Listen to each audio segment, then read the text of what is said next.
Et sur les 60 candidats, 5 ont vu leur dossier déclaré recevable pour le scrutin du 25 octobre 2025 par le Conseil constitutionnel, ce 8 septembre 2025.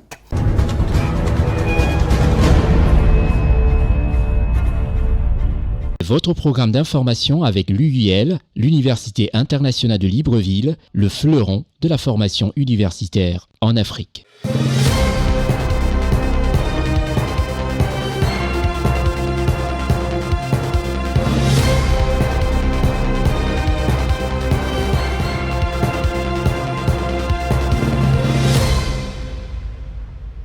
La paix n'est pas un vain mot, mais un comportement. Cette célèbre citation du premier président de la République de Côte d'Ivoire, Félix Houphouët-Boigny, vient à point nommé, et surtout dédiée à toutes les populations ivoiriennes et camerounaises qui vont connaître dans quelques mois, dans quelques semaines, l'élection à la magistrature suprême de leurs différents pays. Et cette citation adressée à toutes les populations, à toute la jeunesse qui doit l'appliquer. La paix est un élément sans lequel aucun développement n'est possible. Je suis Constieka. Cette nouvelle saison de l'émission rebaptisée Constieka Weekly News nous conduira jusqu'en juin 2026. Mais rien de plus normal de parler d'abord de nos étudiants, de nos élèves, de nos enfants qui vont prendre d'assaut les universités, les lycées, les collèges et, comment dirais-je encore, les maternelles. Dans ce programme Constieka Weekly News, nous allons parler du Tchad, nous allons parler de la Côte d'Ivoire, nous allons parler du Congo, du Cameroun, du Burkina Faso. On vous donnera des informations vraies. Commençons par la Côte d'Ivoire et surtout les prouesses professionnelles de la ministre Mariatou Koné. La rentrée académique 2025-2026 est marquée par la sortie du professeur Mariatou Koné qui a présenté les réformes pour la nouvelle année scolaire. Président de la grande réunion de rentrée au titre de l'année académique 2025-2026, le lundi 1er septembre 2025, au lycée classique d'Abidjan, à Cocody, le professeur Mariatou Koné, ministre de l'Éducation nationale et de l'alphabétisation, a présenté les réformes mises en œuvre par son département pour promouvoir l'excellence en milieu scolaire. L'année scolaire, qui démarre le lundi 8 septembre 2025 à 7h30, est placée sous le thème « L'éducation de qualité, levier de transformation durable de la Côte d'Ivoire ». La ministre en charge de l'éducation entend ainsi mobiliser toute la communauté éducative afin de relever les défis assignés à son département. Elle a présenté la ligne de conduite à suivre pour parvenir à une performance sur le long terme, à savoir la révision de la carte scolaire. Les nouvelles normes exigent désormais l'intégration systématique d'une classe de pré-primaire dans la construction de toute nouvelle école, dans le but de généraliser l'accès au préscolaire. Désormais, c'est 7 classes au lieu de 6.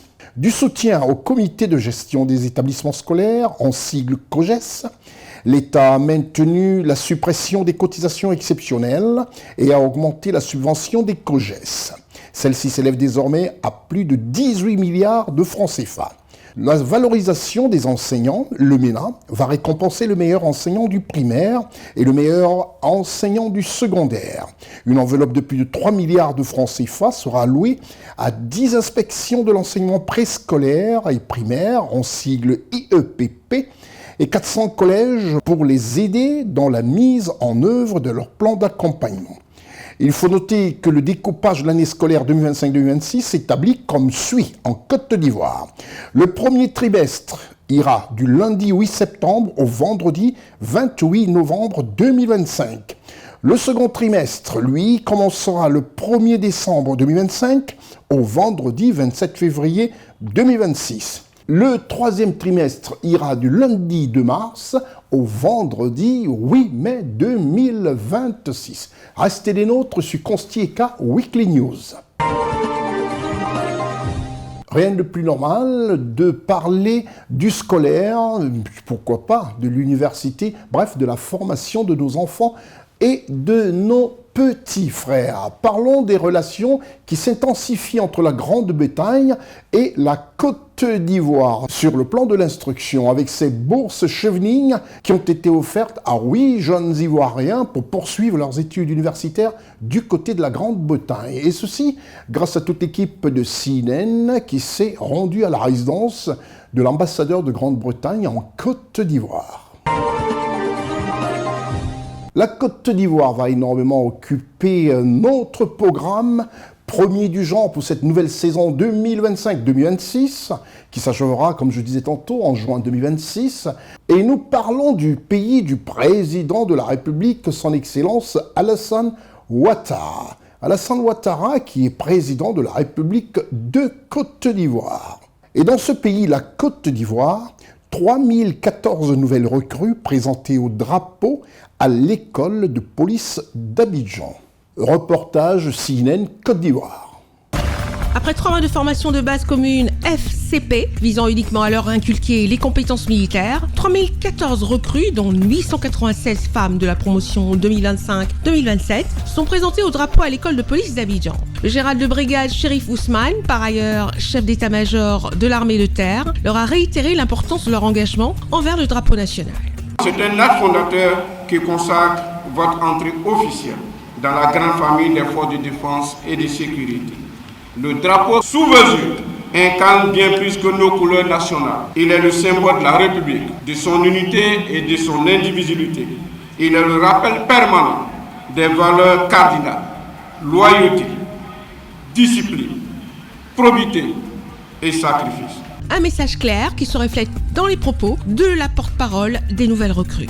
Je jure de servir la République de Côte d'Ivoire avec loyauté et probité, d'obéir à mes chefs pour le bien du service, la sécurisation des personnes et leurs biens, et pour le succès des hommes de la Côte d'Ivoire et de la République du Congo. Le général Magondo Diomandé, en sa qualité de ministre de l'Intérieur et de la Sécurité, exhorte les futurs commissaires, les officiers et sous-officiers à demeurer dignes et mériter en permanence le respect de la profession qu'ils ont librement choisie. Chers recrues, vous êtes désormais investis d'une responsabilité immense. C'est celle d'honorer le drapeau, la police nationale et vos familles. Votre avenir dépendra de votre discipline, de votre travail et bien évidemment de votre conduite. La prochaine étape exigera de vous concentration et persévérance. 28 commissaires et 27 officiers, originaires de la République sœur du Congo, suivent une formation débutée après le concours d'entrée à la police de la session 2024, comprenant au moins 2 ans d'instruction policière. La journée a été marquée par la présentation au drapeau, une démonstration des leçons apprises par les recrues, puis un défilé pédestre.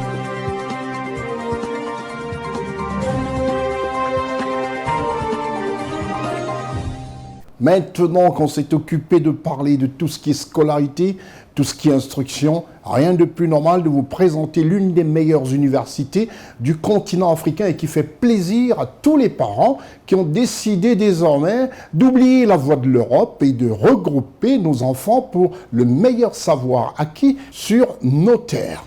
Un clin d'œil à l'UIL. L'Université internationale de Libreville, reconnue d'utilité publique grâce à son partenariat avec l'État, est un établissement privé d'enseignement supérieur à vocation scientifique et technologique composé, entre autres, de l'École polytechnique de Libreville, de la Faculté de droit et de sciences politiques, de l'Institut international de recherche biomédicale et biotechnologie, de l'Institut supérieur de gestion et d'économie appliquée, et de l'École de médecine et de pharmacie. Ouverture de la nouvelle école supérieure des sciences agronomiques, en sigle ESSA, et ses filières d'agronomie à l'IUL BJ dès la rentrée universitaire 2025-2026. Son ouverture sur le monde du fait de ses partenariats avec les prestigieuses universités et institutions internationales lui permettent de s'arrimer à plusieurs systèmes de formation et de délivrer des diplômes reconnus. DUT, licence, ingénieur, master recherche et professionnel, exécutive MBA, doctorat. Venez vous former à l'exécutive MBA de l'UQAM Canada au métier de l'économie, gestion, du droit et de la science politique de l'industrie médicale et pharmaceutique. Devenez technicien supérieur ou ingénieur à l'Université internationale de Libreville, le fleuron de la formation universitaire en Afrique.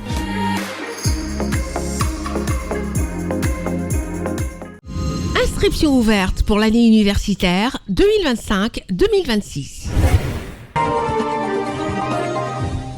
Maintenant que vous savez exactement où est-ce qu'il faut envoyer vos enfants faire des belles études, des très grandes études, dont les diplômes sont reconnus mondialement, nous allons parler du Burkina Faso, présidé par son Excellence Ibrahim Traoré. Au Burkina Faso, il se mijote que des tenues changeront. Les tenues de la police, de l'armée au Burkina Faso. Et si les images que nous avons sont réelles, ce sera magnifique. On peut simplement dire que c'est très très beau comme vous les regardez, vous les admirez d'ailleurs. Ces tenues qui risquent d'être désormais les tenues de la police et de l'armée au Burkina Faso.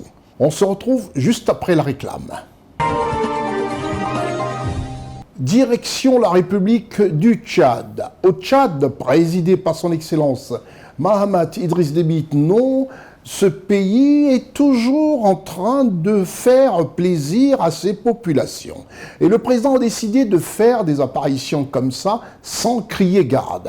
Et ça a été un effet de surprise pour les travailleurs de la CNPS du côté de N'Djamena, où le maréchal Mahamat Idriss Déby Itno, président de la République, a visité le chantier du centre commercial de la CNPS au quartier Clémat à N'Djamena. Reportage CNN. Ce mardi 2 septembre 2025, vers midi, le président de la République du Tchad, le maréchal Mahamat Idriss Déby Itno, s'est rendu à l'improviste sur le site du futur centre commercial de la CNPS au quartier Clémat, 2e arrondissement de N'Djamena, pour constater de visu l'avancement des travaux et le respect des engagements contractuels. Sans annonce officielle ni information à ses proches collaborateurs, le mardi 2 septembre 2025, peu après 11 heures, le président de la République du Tchad, le maréchal Mahamat Idriss Déby Itno, a quitté le palais Toumaï. Sa destination est restée secrète jusqu'à l'arrêt de son cortège au quartier Clémat dans le 2e arrondissement de N'Djamena, la capitale du Tchad. Il visite alors un chantier emblématique porté par la Caisse nationale de prévoyance sociale du Tchad, le site du futur centre commercial de la CNPS. C'est la 4e visite surprise du président de la République en seulement quelques mois. Fidèle à une méthode désormais assumée, aller sur le terrain sans intermédiaire pour vérifier lui-même ce que relatent ou dissimulent les rapports officiels.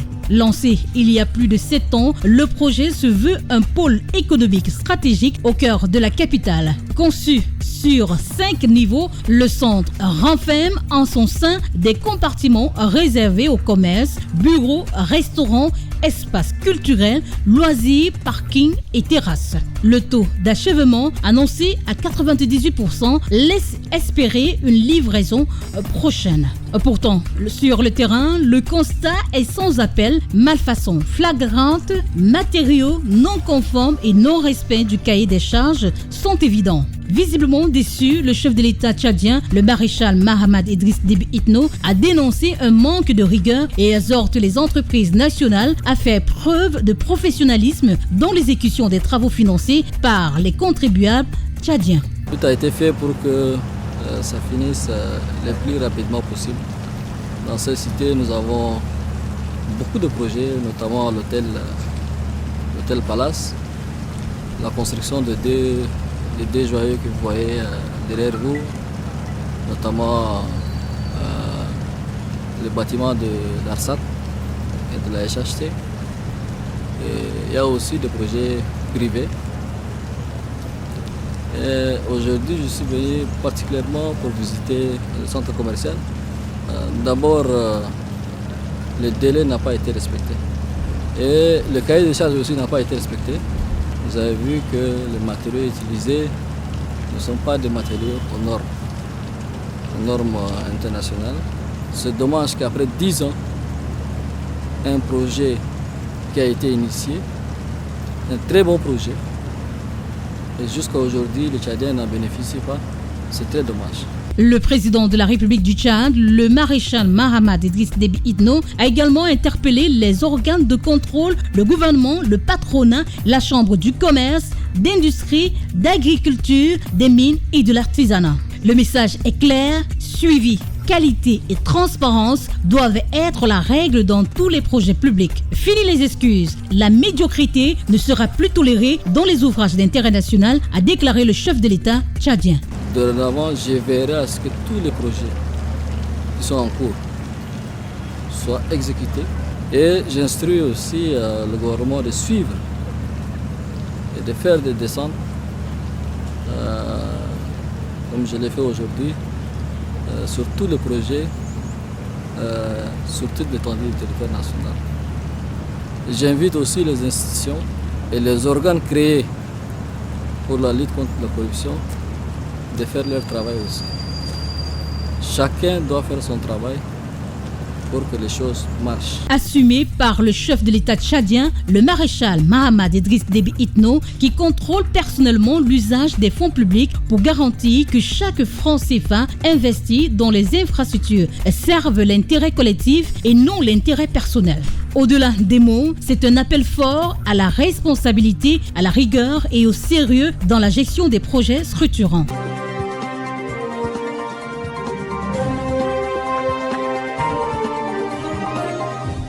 Après N'Djamena, comme je disais tantôt, retour en Côte d'Ivoire. La Côte d'Ivoire va énormément rythmer cette émission.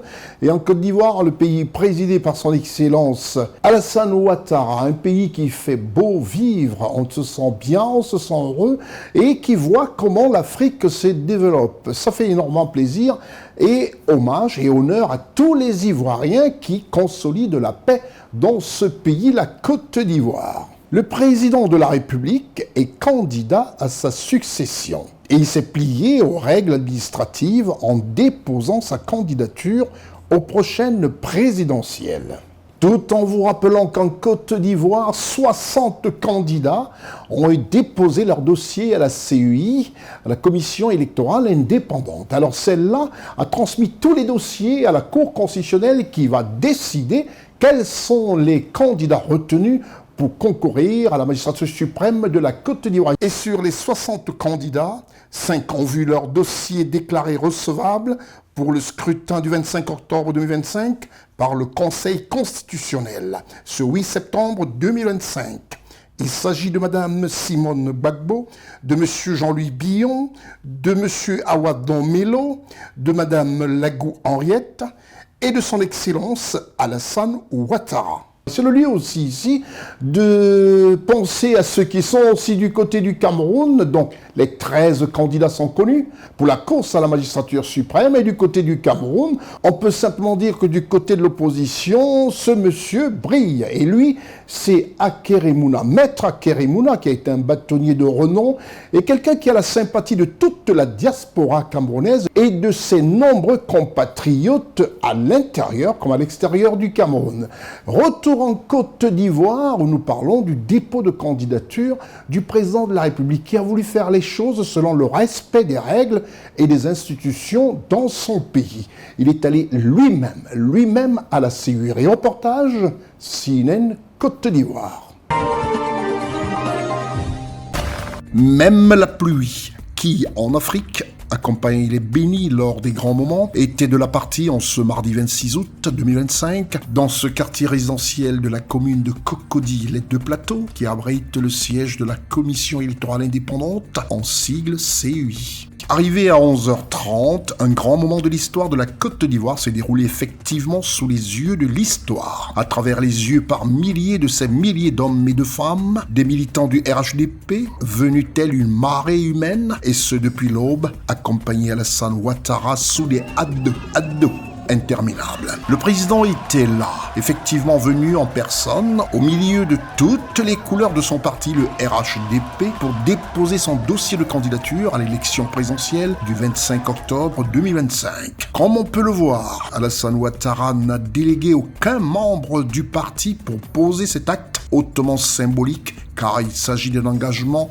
personnel, mais aussi par respect pour les institutions de la Côte d'Ivoire et pour assumer l'acte majeur que constitue la candidature à la magistrature suprême du pays. Alassane Ouattara est venu en personne, entouré de tous les cadres du RHDP, en présence des médias du monde entier et d'une foule immense. Tous pris à témoin d'une histoire en marche qui dira, le moment venu, qu'il y ait eu effectivement un 26 août 2025 à part dans la vie de la nation ivoirienne. Après l'étape formelle du dépôt de son dossier complet de candidature, pièce par pièce, c'est alors que le président Alassane Ouattara s'est adressé à la foule de ses supporters, le visage plein de gravité, preuve de l'importance de cet acte posé, et à travers des médias médusés par la marée humaine, aux Ivoiriens auxquels était adressé un message d'espoir et d'unité. Espoir et unité d'un peuple manifestement en harmonie avec un homme exceptionnel. Je viens de déposer devant la commission électorale indépendante mon dossier de candidature à l'élection présidentielle du 25 octobre 2025. Je l'ai fait en réponse à l'appel de mon parti, le RHDP, et à l'appel de nombreux Ivoiriens et Ivoiriennes qui souhaitent que nous poursuivions ensemble le chemin de paix, de stabilité et de développement que notre pays connaît depuis plusieurs années. À cet égard, je voudrais remercier la forte mobilisation de nos compatriotes qui ont tenu à être présents ce matin pour cette importante étape du processus électoral. Au-delà d'un acte administratif, le geste que je viens de poser est également un rappel à tous que nous devons soumettre avec humilité et respect aux institutions de la République. Ma candidature s'inscrit donc dans cet esprit de responsabilité et de respect de l'état de droit. Je voudrais lancer un appel à tous nos compatriotes. Préservons la paix. Restons courtois dans le débat et rappelons-nous que la Côte d'Ivoire est au-dessus de chacun de nous. Je remercie le peuple de Côte d'Ivoire pour sa confiance et je souhaite que cette élection se déroule dans la paix et la sérénité pour la consolidation de notre démocratie et l'avenir de notre beau pays. Je vous remercie.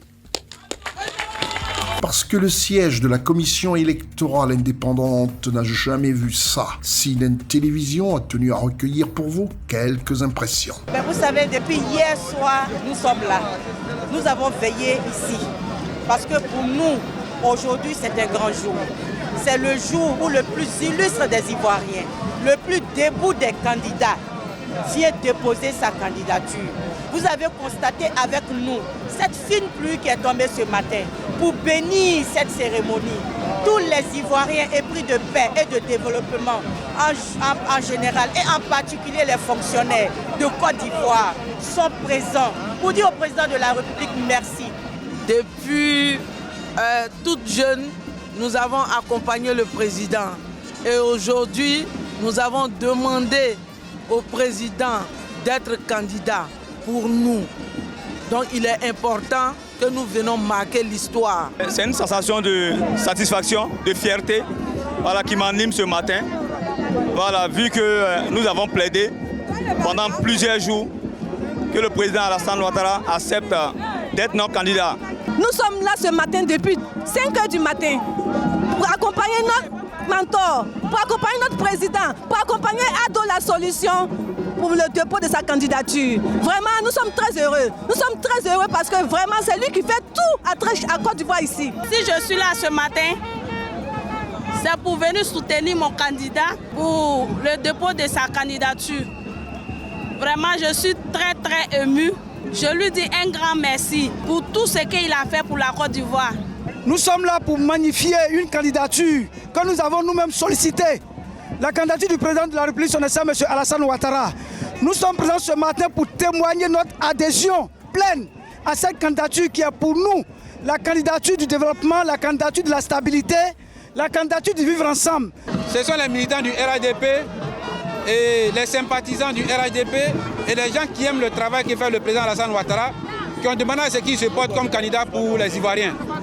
Bon, il a demandé un temps de réflexion, on lui a accordé son temps, même si on était plus pressé que lui. Finalement, il a accédé à notre sollicitation d'accepter d'être le candidat. Eh bien, on veut lui montrer que ce n'est pas lui sa candidature, c'est notre candidature. Je suis très heureux ce matin d'être là pour venir accompagner le champion au dépôt de sa candidature. Nous sommes là ce matin pour accompagner notre mentor, notre champion, notre produit vendable Alassane Ouattara. Et nous sommes là parce que Alassane Ouattara a impacté positivement nos vies. Nous sommes là parce que dans le cadre de notre corps de métier qui est le transport, Alassane Ouattara a fait en sorte que nous puissions rentabiliser nos affaires. Il nous a donné la route, il nous a donné les autoroutes, il nous a donné les ponts, il nous a donné les échangeurs, il nous a donné la paix sociale, il nous a donné la sécurité nationale, il nous a donné l'éducation, il nous a donné la santé. Au vu de tout ça, nous sommes venus l'accompagner pour qu'il dépose sa candidature. Nous sommes arrivés ici à 3 h du matin pour soutenir la candidature de notre candidat Alassane Ouattara.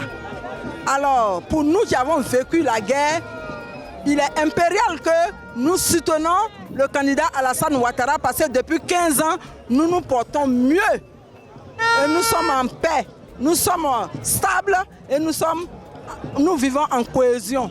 Et notre président, son excellence Alassane Ouattara, est là pour le dépôt de sa candidature à l'élection présidentielle de 2025. Nous sommes parfaitement d'accord avec lui. Et on ne cherche pas une équipe qui gagne. Aujourd'hui, nous sommes là pour accompagner le président. Ah, le président a fait quelque chose d'extraordinaire aujourd'hui. Vraiment. Qu'on doit tous applaudir. Il n'a pas fait. Il faut applaudir le président. Parce que le président, il ne sait pas faire livrer. Il ne sait pas faire livrer ses dossiers par Nyongo Livraison ou bien par Glovo. On est venu pour déposer la candidature de notre président, Papa Ado, ou rien. Le Prado. Le seul président. Papa Ado, merci beaucoup. Papa Ado, merci beaucoup. Grâce à toi, il y a Goudron. Tout simplement satisfait de ce qui vient de se passer, c'est historique. Le président a accepté donc de se mettre au service de la nation une fois de plus. Et nous en sommes tout à fait reconnaissants. Avec le dépôt de la candidature du président de la République, cela confirme effectivement qu'il est candidat. Donc nous sommes fiers de l'accompagner pour le dépôt. Et cela démontre aussi la faveur militante des militants du RHDP. Un sentiment de profonde joie, de satisfaction, de fierté en même temps. L'acte que nous venons de poser est un acte historique. Mine de rien, parce que le président de la République sortant candidat à sa propre succession à notre demande, pratiquement en le poussant dans le dos, est venu, après avoir répondu favorablement à notre appel, poser l'acte qu'il fallait, c'est-à-dire déposer sa candidature. Pour nous, c'est le compte à rebours qui commence maintenant. C'est le compte à rebours qui commence maintenant parce que à partir de cet acte, nous allons prendre le pays en bail. Nous allons montrer aux Ivoiriens et aux Ivoiriens ce que veut dire jeu démocratique. Argument contre argument, bilan contre bilan, sans invective, sans injure, sans attaque inutile. Ils viennent de déposer et nous allons pour la victoire. Nous sommes contents, nous sommes heureux, nous sommes fiers et nous sommes très confiants pour une Côte d'Ivoire qui continue dans l'émergence, qui continue dans la paix, qui continue dans le développement. Nous sommes pour Ado, nous sommes pour la continuité, nous sommes pour la Côte d'Ivoire, nous sommes pour le bien-être de la population, nous sommes pour la sécurité et tout ça se résume en une seule personne, Alassane Ouattara. Un coup, KO!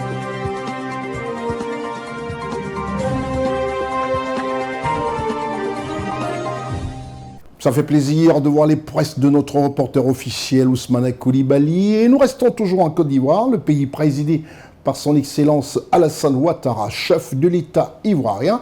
Et nous allons parler de la prestation des serments du nouveau président élu de la Banque africaine de développement, à savoir la BAD.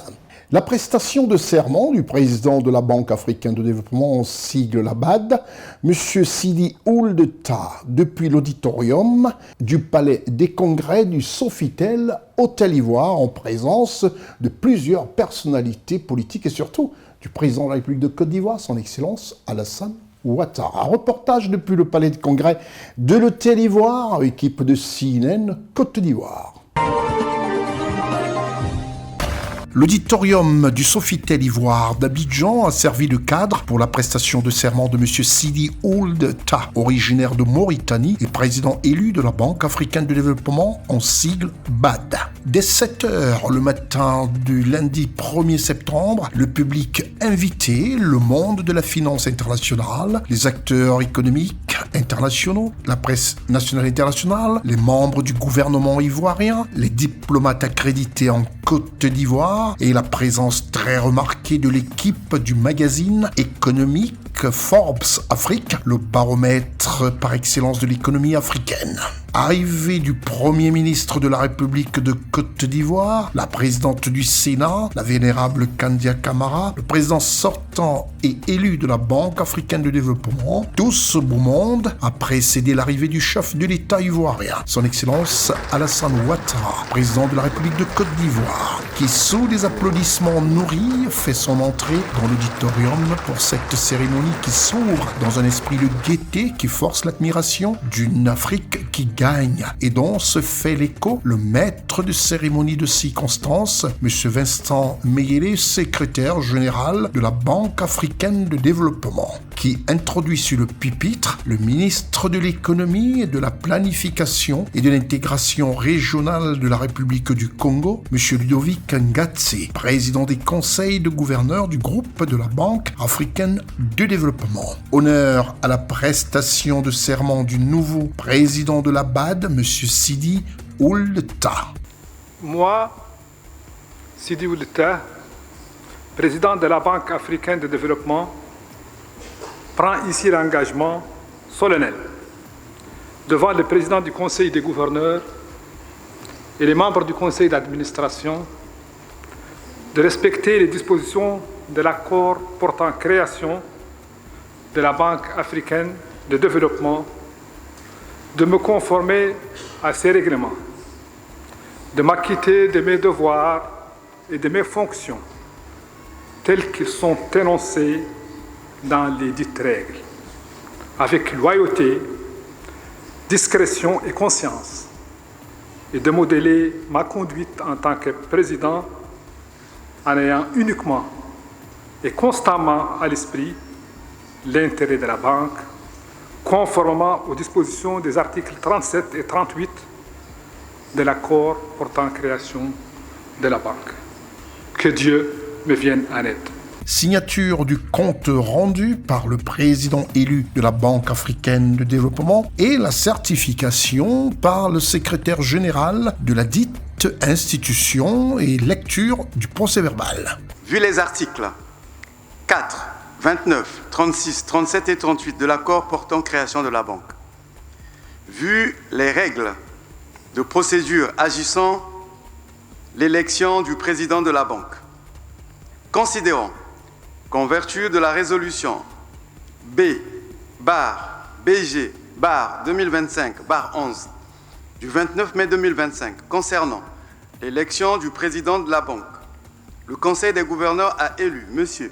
Sidi Ould Tah, président de la banque pour un mandat de 5 ans avec effet au 1er septembre 2025. Deuxième signature par M. Ludovic Ngatse et par le secrétaire général de la Banque africaine de développement. C'est alors que le nouveau président élu de la Banque africaine de développement est allé faire ses salutations personnelles au chef d'État, à savoir le président Alassane Ouattara de la République de Côte d'Ivoire, ainsi que le président de la République islamique de Mauritanie. Et prise de parole en qualité de nouveau président de la Banque africaine de développement. En ce moment particulier où je prends en charge la présidence de la première institution financière africaine, je ne me fais pas d'illusions sur les multiples défis auxquels fait face notre continent. Je m'engage à tout faire pour que la Banque africaine de développement apporte une contribution significative et éclairée au changement souhaité de paradigme dans cette sphère. Je demeure confiant que le continent africain continuera à faire preuve de résilience. Il l'a déjà démontré lors d'épisodes difficiles comme la crise financière de 2008-2009 et plus récemment avec la pandémie Covid-19. L'Afrique nous regarde. La jeunesse nous attend. Le temps est à l'action.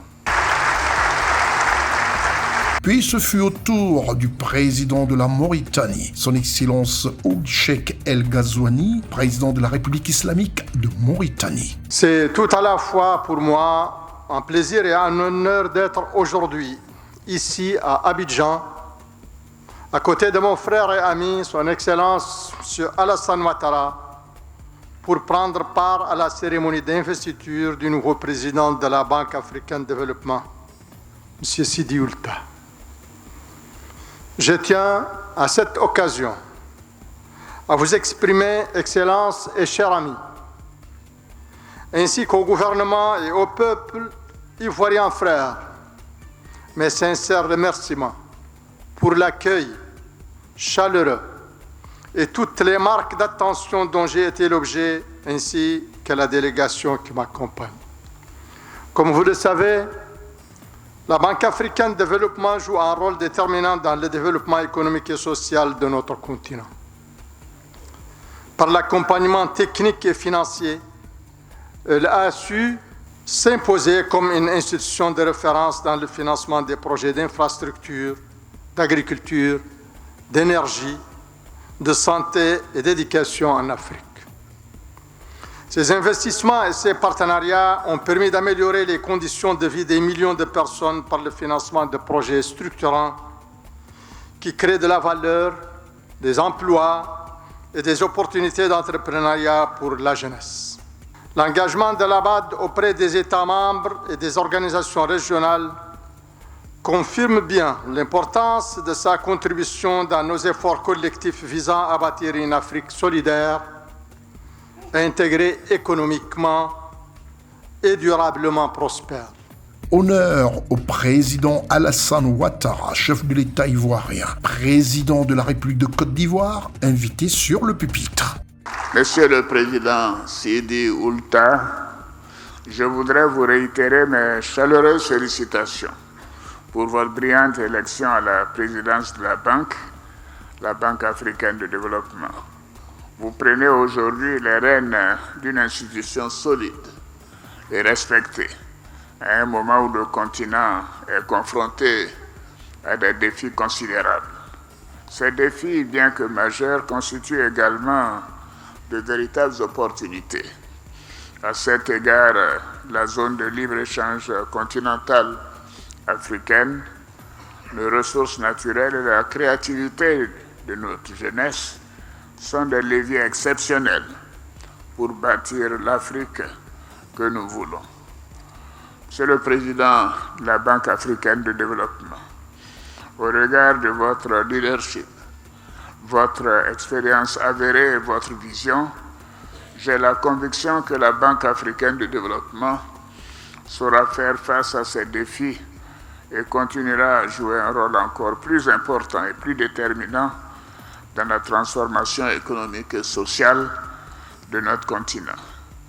La Côte d'Ivoire, en tant que pays hôte de la Banque africaine de développement, réaffirme son engagement total à soutenir la Banque et à collaborer pleinement avec vous et votre équipe. Une photo de famille a clos cette prestation de serment et sans répit, le président Alassane Ouattara a reçu en audience dans une salle annexe le président élu de la Banque africaine de développement et plusieurs personnalités. CNN a recueilli pour vous quelques impressions à la fin de la cérémonie. Salam alaikum wa rahmatullahi wa barakatuh. Je suis très fier pour cette journée. Je suis le coordinateur Union mauritanien en Côte d'Ivoire. Je remercie des autorités ivoiriennes, le peuple ivoirien, définitivement pour ce qui s'est passé ici sur le territoire ivoirien. Je remercie en tout cas tous ceux qui ont fait cette cérémonie. La passation des charges aujourd'hui à Abidjan a été un grand symbole.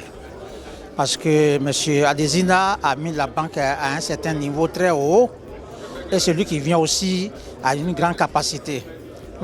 J'ai toujours apprécié les interventions des deux chefs de l'État et celui de notre président de la Côte d'Ivoire, Alassane Ouattara, qui a mis l'accent sur les programmes de développement et l'essentiel pour la Banque africaine de développement. Et nous avons apprécié cette cérémonie de convivialité, mais surtout de haute responsabilité.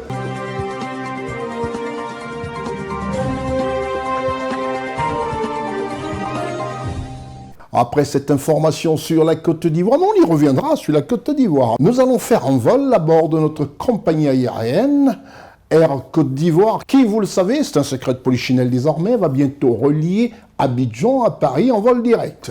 Et même Abidjan-New York. Mais restons d'abord sur l'information politique qui touche le pays du président Denis Sassou Nguesso. Son Excellence Denis Sassou Nguesso, appelé comme ça par le président Alassane Ouattara, l'empereur. Au Congo-Brazzaville, c'est à une adhésion massive au parti PCT, présidé par son Excellence Denis Sassou Nguesso, qu'une adhésion massive s'est fait ressentir. Était présent pour couvrir tout cela le correspondant de CNN à Brazzaville.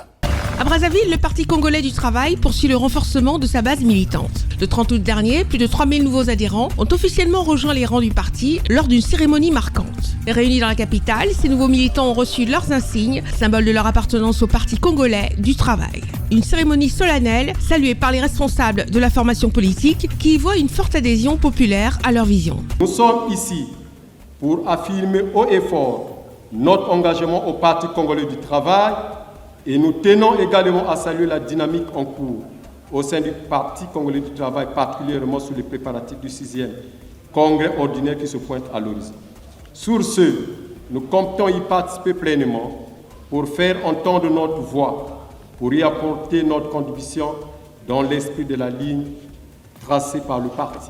Prenant la parole en sa qualité de commissaire politique du PCT pour Brazzaville, Anatole Koliné-Makosso a insisté sur la nécessité de former ses nouveaux membres. Connaître l'histoire du parti, en comprendre les fondements idéologiques, des prérequis, selon lui, pour mieux servir le collectif. Des séances d'échange et de formation sont d'ailleurs prévues dans les prochains jours. Il est du devoir du commissaire politique que je suis de vous édifier rapidement sur l'histoire, sur la doctrine, sur l'idéal, sur les missions et sur les objectifs de ce parti. Pour que vous ne soyez pas comme les autres militants d'autres partis, de simples ignorants qui ne maîtrisent rien du tout de l'idéal de leur parti ou qui ne savent même pas pourquoi ils militent au sein d'un parti politique.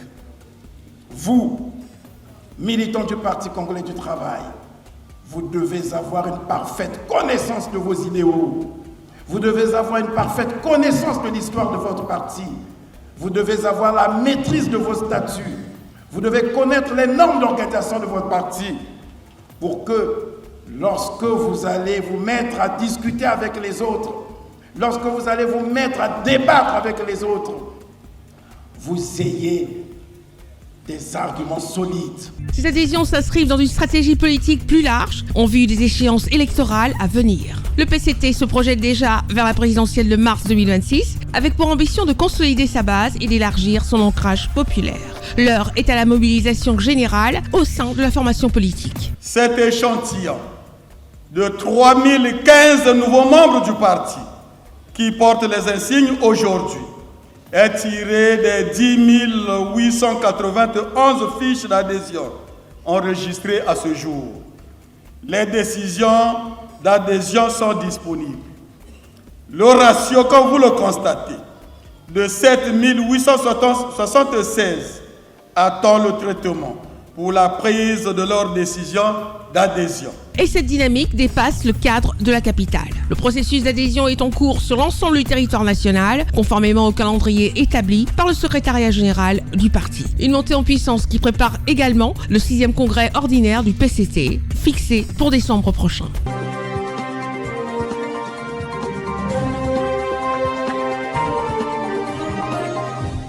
Nous allons comprendre un tout petit peu et voir ce que pensent les Ivoiriens des élections et surtout de la remise des dossiers de candidature à la CEI, la commission électorale indépendante pour concourir à la magistrature suprême. Grâce à Ousmane Koulibaly, le reporter officiel de CNN, ce que pensent les Ivoiriens. Concernant les candidats qui ne sont pas inscrits et qui viennent déposer leur dossier, disons, à la CEI, pour ma part, je pense que quand on établit les tests, ces tests-là sont nos policiers et c'est dans ce carnaval de ces tests-là que nous devons agir.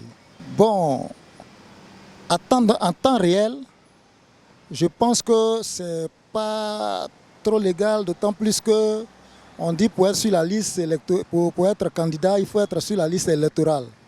Déjà, ce point-là, en lui seul résume déjà l'attitude que tout un chacun de ces postulants-là doit adopter. S'il n'y a pas ton nom sur la liste électorale, la logique aurait bien voulu que tu ne déposes pas tes dossiers. Maintenant, qui le font? Bon, je ne sais pas à quelle fin. Mais pour ma part, je vois que ce n'est pas aussi juste. Pour postuler à un poste ou bien à un concours, la liste des dossiers est donnée. Et je pense que quand tu as fait ce dossier, que tu l'as déposé, en âme et conscience, ça devait être des dossiers qui soient au complet. Mais si toi-même tu sais que ce n'est pas au complet, qu'est-ce que tu peux aspirer? Tu t'attends à quoi? Et donc, voyons au-delà de notre nez, si on a déposé des dossiers consciencieusement et sachant que ce n'est pas complet, ben, vraiment, ça donne beaucoup à réfléchir. Ceux qui n'ont pas de dossier complet, ce que je pourrais dire, c'est qu'on ne peut pas les ajouter sur la liste parce qu'on doit fournir normalement les dossiers nécessaires pour être candidat. Et pour une personne qui n'a pas ces dossiers dans les normes, ce n'est pas juste et on ne peut pas approuver ça au fait. Un candidat qui n'est pas inscrit sur la liste, qui va déposer ses dossiers, normalement ces dossiers devaient être rejetés, mais puisque ces dossiers sont acceptés pour étude, on verra la suite. Le candidat qui a un dossier incomplet n'a pas le droit de déposer ses dossiers à la CEI. Parce que comme on le dit déjà, le dossier est incomplet. Pour que tu sois candidat, pour que tu remplisses les conditions de candidature, il faut avoir quand même les dossiers complets. Donc je pense qu'on devait rejeter automatiquement le dossier. Et quand ton dossier n'est pas complet, tu ne peux pas aller déposer tes dossiers pour une candidature. Pour toute chose, je pense bien pour la bonne marche des choses. Ceux dont les noms ne sont pas inscrits, je pense qu'ils devaient quand même mettre bien la terre pour le bien-être de l'Ivoirien et de tous les habitants de la Côte d'Ivoire. Pour ne pas qu'il y ait quand même des troubles. Si leurs noms ne sont pas inscrits, ils n'ont pas à attendre sur la liste électorale. Ils ont intérêt d'attendre la prochaine fois. Parce que 5 années, ce n'est rien. Pour l'amour, pour le pays, pour la Côte d'Ivoire, je souhaiterais qu'ils puissent mettre bas la terre pour ne pas qu'il y ait quand même des choses venant d'eux. Ceux dont les dossiers ne sont pas complets, je pense que c'est la même chose. S'il n'y a pas de fenêtre pour pouvoir leur permettre de les compléter, c'est aussi de pouvoir pour attendre les échéances prochaines pour se présenter. Sinon, dire que s'il y a une fenêtre pour pouvoir compléter les dossiers, il n'y a pas de problème. Au pire des cas, il serait mieux de se patienter pour le bien-être de l'Ivoirien. Et moi, c'est mon souhait en tant que pasteur. Mon souhait est qu'il y ait la paix, comme la Bible dit dans Jérémie 29, verset 7, de prier pour les lieux où nous avons été déportés, car notre bénédiction en dépend. S'il n'y a pas de paix en Côte d'Ivoire, on ne peut pas prier, on ne peut pas avancer. Donc notre paix dépend de celle de la Côte d'Ivoire. Et nos autorités, nos devanciers, ceux qui sont habilités à pouvoir diriger la Côte d'Ivoire, doivent donner l'exemple pour que la paix puisse être notre point clé en Côte d'Ivoire. Voici ce que je demande et c'est mon souhait le plus ardent. Les candidats qui ne remplissent pas les conditions, je vais dire qu'ils n'ont pas les dossiers au complet et qui sont allés néanmoins déposer leur dossier au niveau de la CEI. Je pense que la CEI même a été un peu légère. On dit un concours, pour être gendarme là, on donne les critères, le concours de gendarmerie. Tu ne remplis pas les critères, tu n'as pas les dossiers, tu n'y vas pas. Donc je ne vois pas pourquoi ils vont aller déposer leurs dossiers et puis les dossiers sont réceptionnés par la CEI. Ça, c'est de la légèreté pure au niveau de la CEI. Les candidats qui ont déposé leur dossier et qui ne figurent pas sur la liste électorale, bon, je pense que chacun a ses raisons, hein, mais moi, mon point de vue ne peut rien changer, mais il va le donner quand même. Je pense que pour eux, c'est une manière de faire des doléances au pouvoir en place. Sinon, ils savent pertinemment, ils sont informés, ils suivent l'actualité. Ils savent pertinemment qu'ils ne pourront pas voter ni être retenus. Mais c'est une manière pour eux de plaider, de poser des doléances au pouvoir actuel pour pouvoir obtenir leur maintien sur la liste électorale. Sinon, ils sont au courant. Voilà. Ceux qui n'ont pas les dossiers complets et qui savent réellement le dossier qu'il faut déposer et qui sont allés déposer, là, ce n'est pas le même cas que les candidats qui ne sont pas sur la liste électorale. Eux, moi, mon point de vue, si c'est moi, je ne déposerai pas mes dossiers. Voilà, parce que nous avons un droit, un devoir d'éducation à nos petits frères. Voilà. Moi, je pense qu'ils pourraient patienter, voilà, et se préparer pour une prochaine fois avant de déposer. Voilà.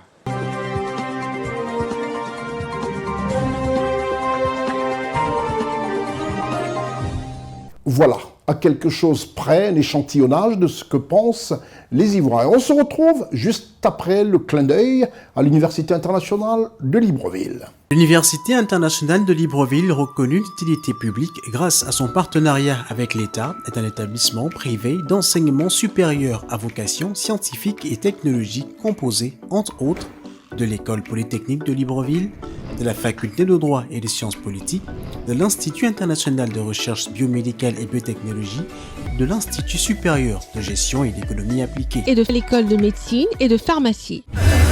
Ouverture de la nouvelle École supérieure des sciences agronomiques, en sigle ESSA, et ses filières d'agronomie à l'IUL BJ dès la rentrée universitaire 2025-2026. Son ouverture sur le monde du fait de ses partenariats avec les prestigieuses universités et institutions internationales lui permettent de s'arrimer à plusieurs systèmes de formation et de délivrer des diplômes reconnus. DUT, licence, ingénieur, master recherche et professionnel, exécutive MBA, doctorat. Venez vous former à l'exécutive MBA de l'UQAM Canada au métier de l'économie, gestion, du droit et de la science politique de l'industrie médicale et pharmaceutique. Devenez technicien supérieur ou ingénieur à l'Université internationale de Libreville, le fleuron de la formation universitaire en Afrique.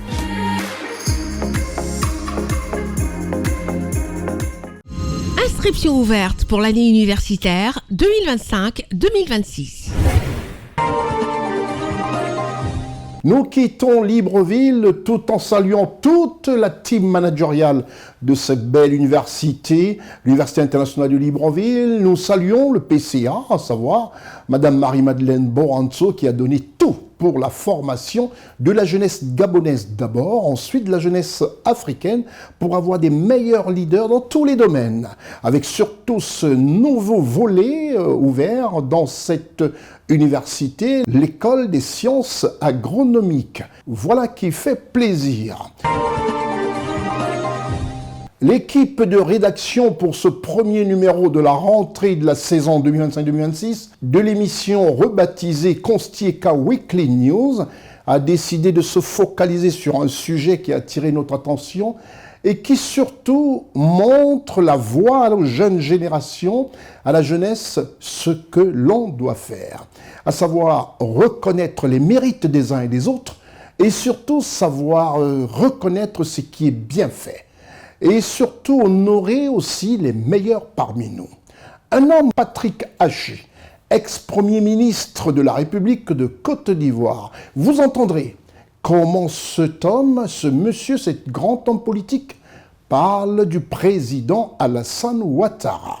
Ce qu'il dit de celui qui parle peu, mais pose des actes pour le bonheur de ses populations, des populations ivoiriennes en Côte d'Ivoire. Monsieur Patrick Haché parle du président Alassane Ouattara dans notre grand format. Un grand format qui devra retenir l'attention de tout un chacun et de savoir dire des choses quand elles sont vraies et surtout préserver tout ce qu'on a de très précieux. Patrick Hachi dans le grand format. Excellences, Monsieur le Président de la République, Président du RHDP, distingués membres du RHDP, Mesdames et Messieurs. Monsieur le Président, je voudrais rendre grâce à la Providence qui a voulu que je sois votre collaborateur.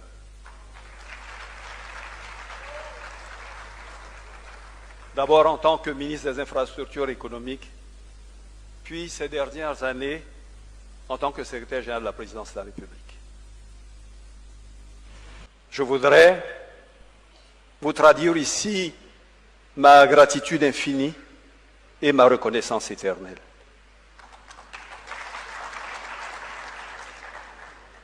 Monsieur le Président de la République, à cet instant historique, sans trahir les obligations de réserve liées à ma fonction, je sens le devoir de témoigner de cette proximité et de ce que j'ai appris. Que j'ai appris en termes de gestion de l'État, mais également de grandeur de l'homme que vous êtes.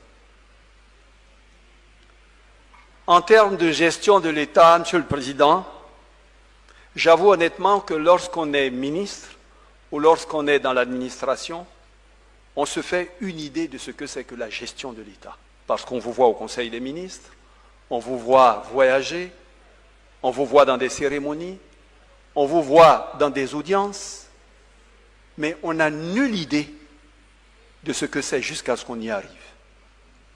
Gérer l'État, Monsieur le Président de la République, est une chose extrêmement complexe et difficile.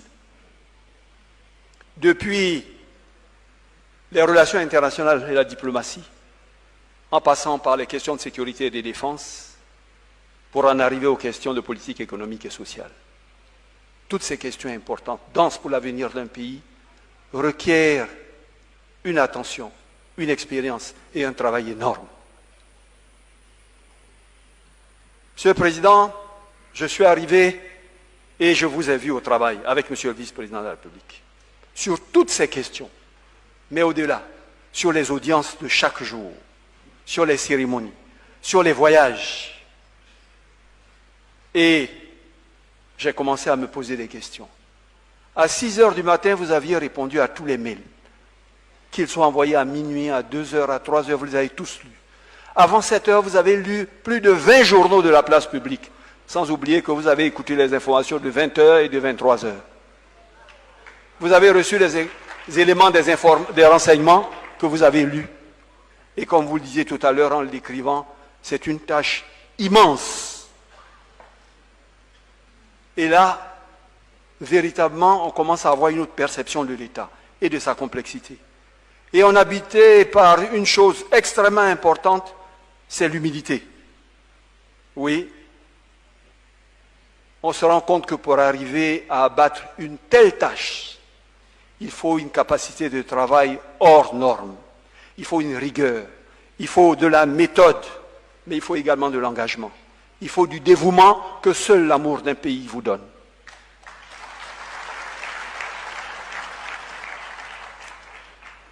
Monsieur le Président, j'ai été voir Monsieur le directeur de cabinet, Fidel, Ibrahim, Mas, et je leur ai dit, mais c'est comme ça ici, chez vous?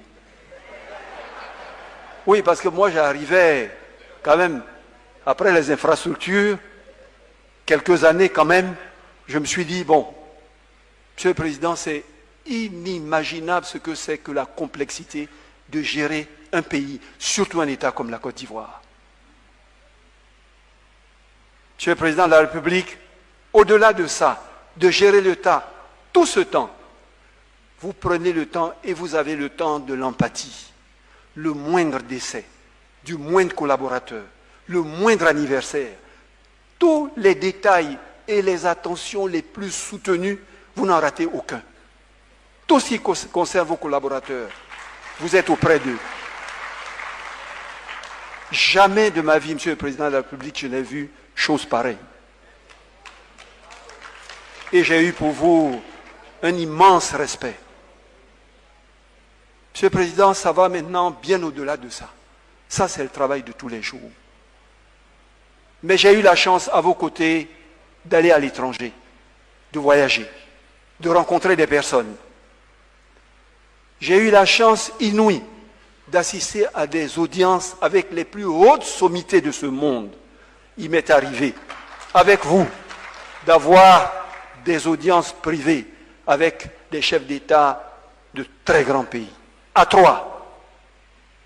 Et à un moment donné, Monsieur le Président, à la vérité, je dois vous l'avouer, je n'entendais plus vraiment la conversation. Parce que je regardais dans les yeux de cette personne, vous regardez. Je regardais l'attention, l'estime, la considération qu'il avait pour vous, l'écoute. Et je me disais, mais c'est de mon président qu'il s'agit. J'ai dit, mais cette affaire est sérieuse.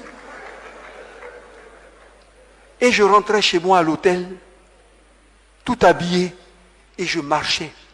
Je marchais, je revenais dans ma chambre. Et je dis, mais c'est moi qui travaille à côté de ce monsieur. C'est-à-dire, Monsieur le Président,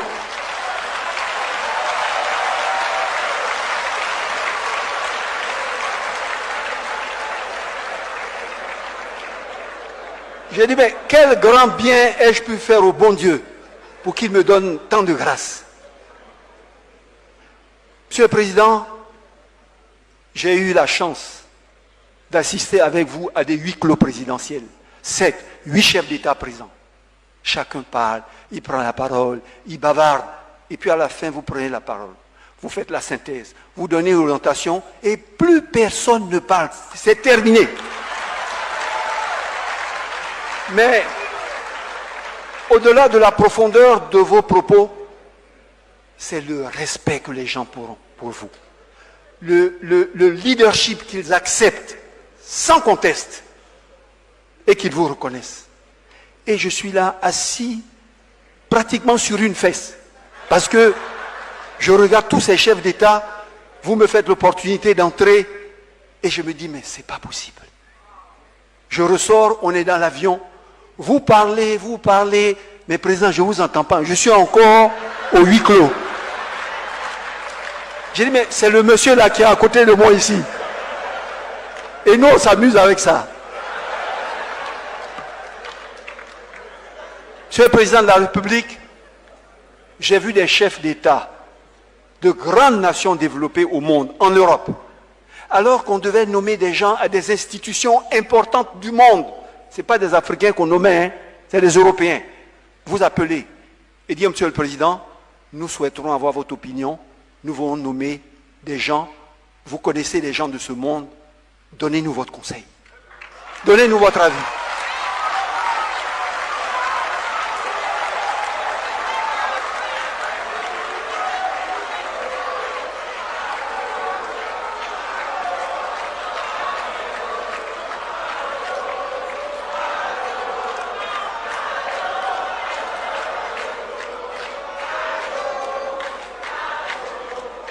Monsieur le Président de la République,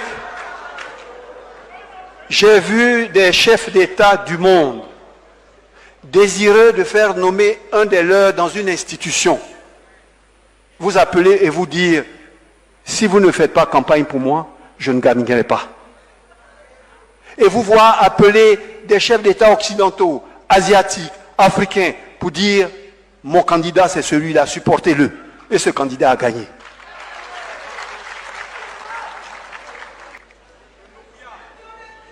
Monsieur le Président de la République, j'ai eu l'immense honneur, en allant avec vous à Washington, et c'est peut-être là que j'ai tout compris, de rentrer dans la salle du board, du conseil d'administration du Fonds monétaire international.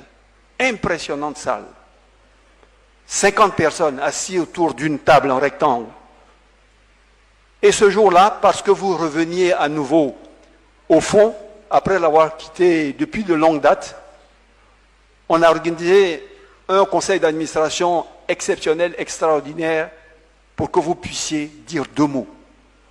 Et vous vous êtes rassis à cet endroit-là, sur cette chaise, que pendant plusieurs années, vous avez occupée, pour présider ces réunions que vous présidiez toutes les semaines. Et j'ai vu ces personnalités assises, des Asiatiques, des Hindous, des Européens, des Américains, très peu d'Africains. Tous là, dans un silence de marbre, vous écoutant tenir des propos. Et on nous avait donné quelques tabourets à côté parce qu'on n'avait pas droit aux chaises. Il n'y a pas de chaises supplémentaires là-bas. Et on vous regardait. Je n'étais pas seul. On dit, mais c'est notre président ça.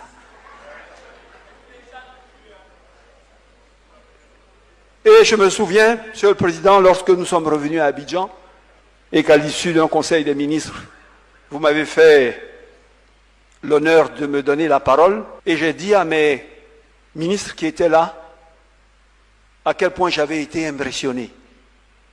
Mais qu'avec le recul en regardant, ce qui me frappait le plus, c'était comment vous arriviez à les supporter. Oui, c'est-à-dire, je vois les ministres là, à Abidjan, dans leur salle, ça bavarde, ça parle. Et j'ai dit, il a cette patience-là. C'est-à-dire, quand on a été aussi haut, avec de telles intelligences, fait de tels débats sur l'état du monde, et qu'il faut venir s'asseoir, là, avec des gens qui se prennent pour je ne sais pas quoi, et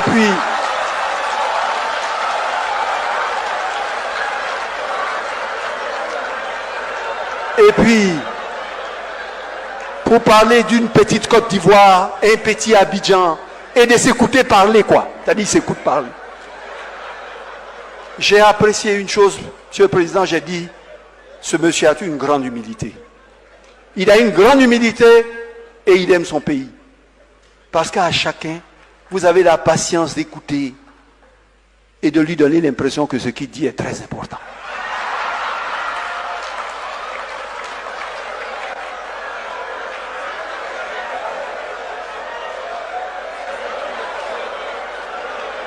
Monsieur le Président, je m'excuse d'avoir fait une petite intrusion dans cette partie cachée de la vie de l'État et de la vie au sommet de l'État, mais je pense que les circonstances et le moment l'exigeaient. Oui, Monsieur le Président, c'est à ce moment-là, en passant ces quelques années au palais, que j'ai vu que occuper un poste de président de la République et exercer la fonction de président de la République, c'est deux choses. C'est deux choses différentes, qui n'ont rien à voir. Il y a des gens qui occupent un poste de président pour un mandat, et il y en a qui exercent manifestement cette fonction. Vous avez, de façon admirable, exercé cette fonction, en étant pour nous un modèle. Je voudrais vous en remercier sincèrement et du fond du cœur pour tant d'amour pour votre pays. Alors, Monsieur le Président de la République, quand on a vu cette compétence, ce sens de l'organisation, ce sens du leadership, ce réseau international où, quel que soit le problème qui survient ou les besoins de votre pays, vous êtes capable de lever un téléphone et il y a quelqu'un au monde que vous connaissez et que vous allez appeler et qui peut régler le problème en 48 heures. Peu de gens ont cette capacité, peu de gens ont ce carnet d'adresses. Je vous remercie.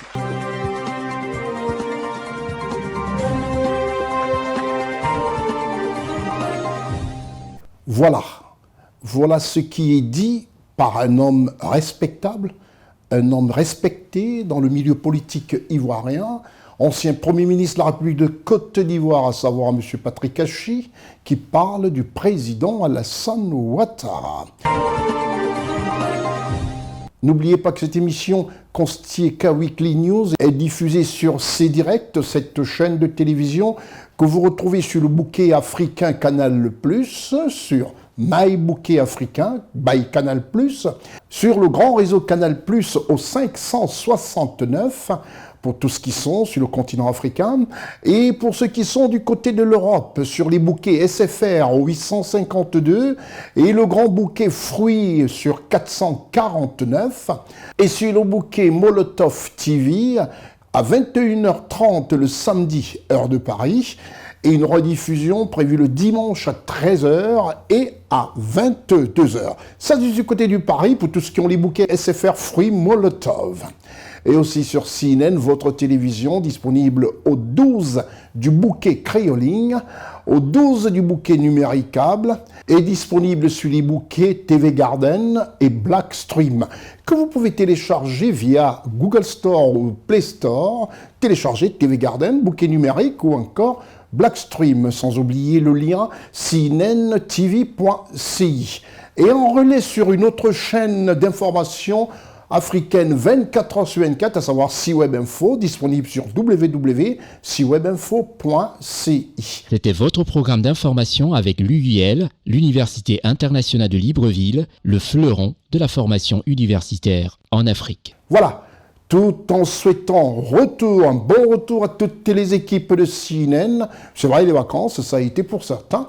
Bon retour à Ousmane Koulibaly, à Raman Kohl, à Gozo Richard, Charlotte Abdoulaye, Janineta, Stéphane Négou, Eric Bikek et Marcel Bassolé, le commandant de bord de toute la technique sur CNN. Je suis Constieka. Au revoir.